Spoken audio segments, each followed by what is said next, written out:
11:47 p.m. Danny's been sitting in this parking lot for 6 minutes. One more ride, that's it. One more, and he crosses $200 for the week, the bonus threshold. Just one more. $211 to be exact, which is exactly what his daughter's cleats cost. The app says he's in a high demand zone. The app has said that for 6 minutes, no ride comes. At 11:53, the bonus window closes, the number resets, $211 becomes zero again. Danny doesn't know it yet, but the 6 minutes he just sat there weren't bad luck. Something decided he'd wait. Danny's been driving for 3 years, started after his divorce when the math on one income stopped adding up. It was good in the beginning. Turn the app on, drive, turn it off, get paid. Simple. He got a feel for it, the way you get a feel for a job after doing it long enough. Friday nights near the stadium, Sunday mornings near the airport. He knew which 60-second gaps between rides were worth waiting through and which ones meant drive somewhere else. What he didn't know, what he had no way of knowing, is that the app was learning him too. Every ride he accepted, every ride he declined. Every time he kept driving after a long shift instead of calling it a night, every time he needed one more ride badly enough to wait for it, the app was watching all of it, not to help him, to price him. It was a guy named Marcus who first put the thought in Danny's head. They'd crossed paths outside the airport lot, waiting in the same queue, and got to talking the way drivers do, comparing notes, comparing fares. Marcus pulled up his last ride, $11, 18 minutes, 4 miles. Danny pulled up a ride from that same morning. Same distance, almost the same time of day. $18. Neither of them said anything for a second. Same app, Marcus said. Same night, same distance. He wasn't asking a question. He already knew there wasn't a good answer. Danny laughed it off at first. Different rider, different surge pricing, whatever.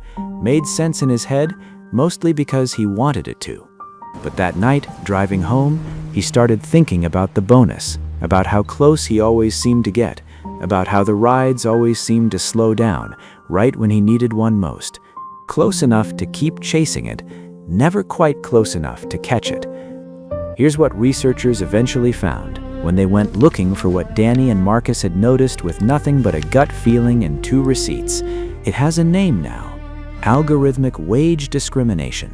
The idea is simple enough to say in one sentence and unsettling enough that it takes a minute to fully land. The app doesn't pay you for the ride. It pays you for you. It knows your acceptance rate, how often you say yes. It knows your patterns, what time you usually log off, how far you'll drive for how little. It knows how close you are to a bonus and exactly how much further you're willing to push to reach it.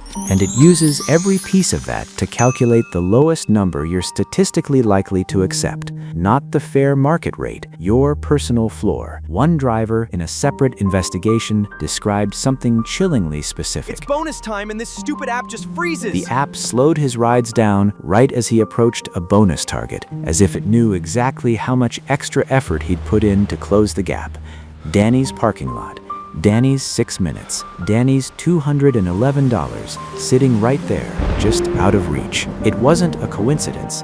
It was a prediction, and he was the one being predicted. Danny's prestications, the one algorithm doing something strange to one unlucky driver. By 2025, more than 82% of long-serving drivers were earning less per hour than they did before this kind of dynamic pay existed.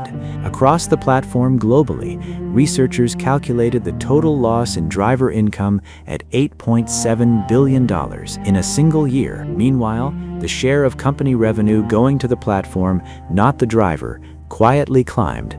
And here's the part that should sit with you the longest. Nothing about this required anyone to lie. The company can say honestly that drivers are free to accept or decline any ride. That's technically true. What it doesn't say is that the ride being offered, the price attached to it, was calculated specifically for you, using a mountain of data about exactly what it would take to get a yes out of you. Same machine, same incentive, just wearing a delivery app's icon this time. Drivers didn't just accept this quietly.